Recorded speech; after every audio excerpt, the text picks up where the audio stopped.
14h-16h, Brigitte Lahaie, Sud Radio.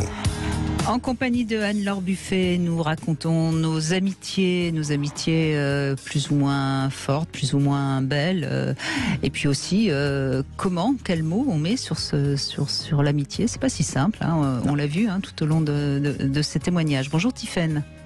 Bonjour Brigitte, bonjour Anne-Laure. Bonjour. Alors vous avez eu un coup de foudre amical, racontez.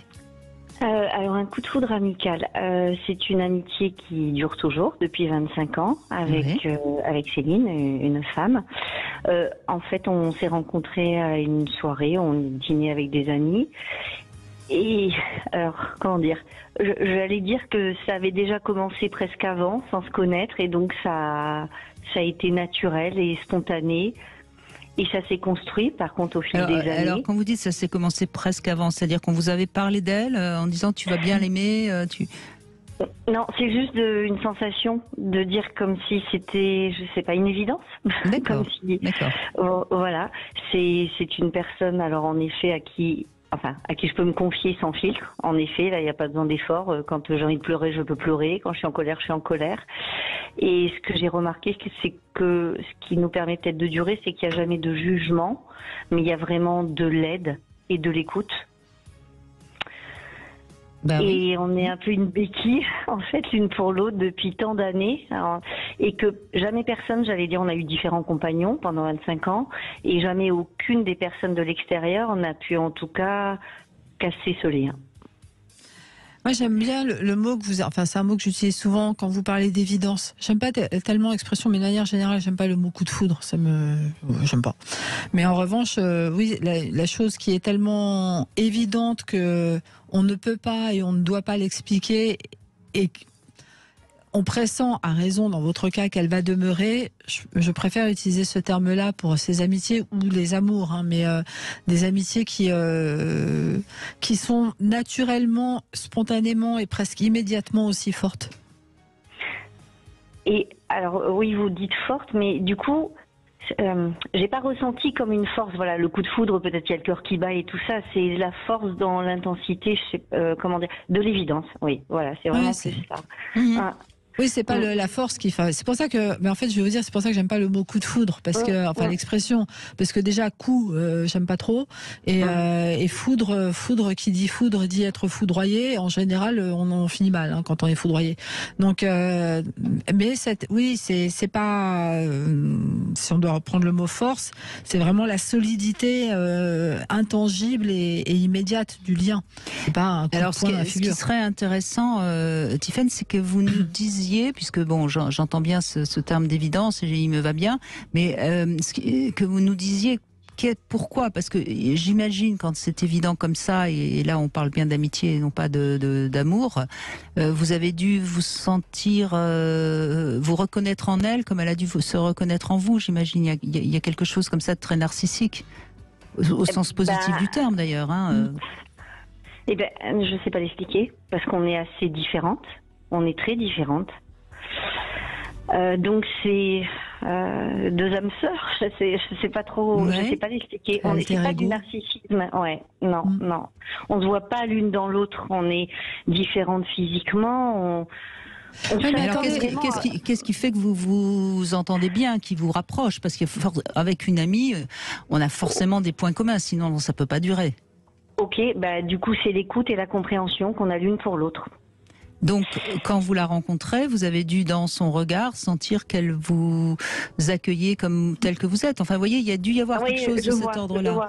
Je pense que on a piqué un fou rire toutes les deux sur la même chose. C'est parti là-dessus. Je vais vous dire, mais c'est archi bête, mais j'avais un chewing-gum, j'ai rigolé, il m'est revenu dans le pull, j'avais un pull à poil à l'époque. Et du coup, c'est tout bête, mais on n'en pouvait plus là-dessus. Et voilà. Alors peut-être que c'est ça le début, mais c'est ça, je me rappelle très bien de ce moment-là. Et après sur les points communs, on a eu des parcours amoureux, on va dire très mouvementés. Donc on s'aide là-dessus, en fait. Oui, il y a de la compréhension, il y a il y a pas de jugement, il y a quand même une ressemblance. Visiblement, vous êtes, on va dire, deux cœurs d'artichaut ou je ne sais quoi, mais quelque chose de cet ordre-là. Alors oui, ça c'est un point commun, c'est vrai. Ah bah oui, vous voyez bien, si on cherche, on va en trouver quelques-uns. Je vous assure, Tiffaine. Non, on a ça, on a la marche. Ça a toujours été, on marche et c'est là où d'ailleurs, c'est nos sas de décompression et c'est là où on peut parler. Et puis une espèce de détachement peut-être au jugement des gens, parce que malgré tout, on a avancé, on était là chacune pour se réconforter, mais finalement, ça nous donnait peut-être une force par rapport au regard des autres personnes qui pourraient dire que nous sommes instables, que nous, vous voyez. Oui. Mais vous voyez, ça revient à l'anecdote que vous avez racontée. Quand vous avez votre chewing-gum qui tombe sur votre pull, etc., vous auriez pu vous sentir très bête et très malhabile et complètement idiote, et puis tout d'un coup, parce qu'elle rit et qu'elle vous regarde et qu'elle vous accueille dans votre maladresse, vous vous sentez en confiance avec elle et ça crée le lien d'amitié qui dure encore aujourd'hui. Eh ben c'est ça. C'est ça. Parce que... non, mais c'est ça part d'un chewing-gum, on n'a plus la poêle. C'est gentil de me donner raison, Tiffaine, mais c'était juste une supposition. Non, mais bon, comme c'est ce qui nous fait rire toutes les deux il y a 25 ans en arrière, c'est ça, qui a scellé...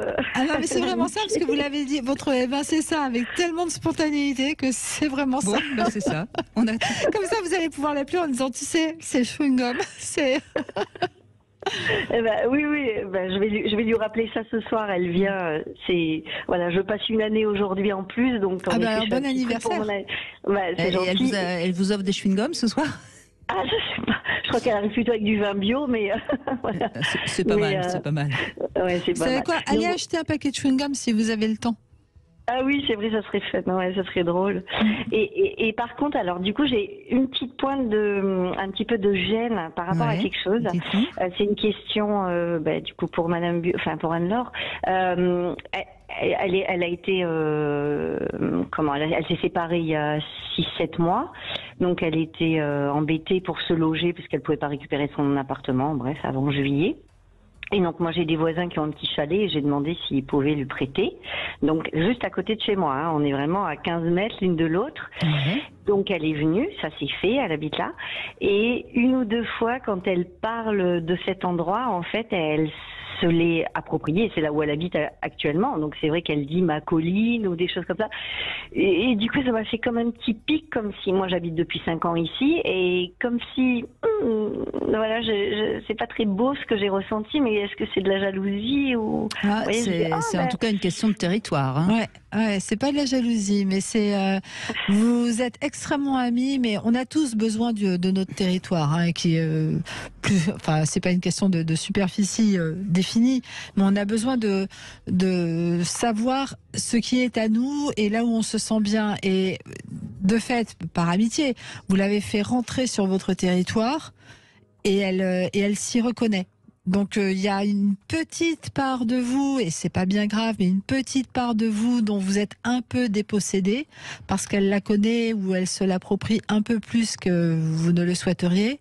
Et c'est pas de la jalousie, c'est une gêne.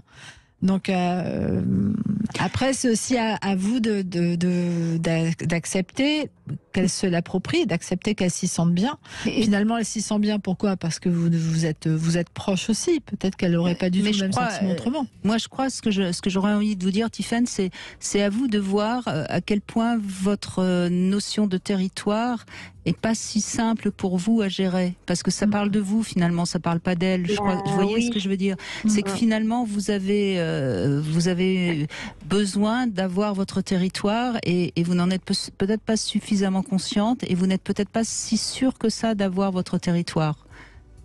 Et donc ça a fragilisé quelque chose qui n'est pas très clair pour vous. Est-ce que je suis claire justement? Oui, vous êtes claire, mais dans ma tête, ça n'allait pas trop. Justement, ça m'a fait tilter. Alors, est-ce que c'est parce que c'est elle qui a dit ça? C'est pour ça que je me suis dit, si c'est ma meilleure amie, je peux pas avoir ce genre de pensée. Bah si. Si, vous pouvez. Alors attendez, d'abord, on a le droit d'avoir toutes sortes de pensées. Ouais. Ce qui est bien, c'est que vous vous êtes dit, oh là là, pourquoi j'ai cette pensée-là, et maintenant, vous allez travailler sur vous. Il n'y a pas, vous voyez, il n'y a pas à vous en vouloir et elle n'y est pour rien. Et on a tous besoin de savoir ce qui est à nous. Après, on peut le partager, mais on a besoin de le sentir de manière un peu solide. Oui, mais ouais, parce que cet endroit où je suis, c'est vraiment l'endroit où je voulais être de toute ma vie, ça c'est Alors, sûr. Tiffaine, on fait une petite pause parce que c'est comme ça dans cette émission et dans toutes les émissions de radio de toute façon. Et on vous retrouve et on va vous aider justement parce que là, je crois qu'en effet, vous avez besoin d'un petit coup de main. Réagissez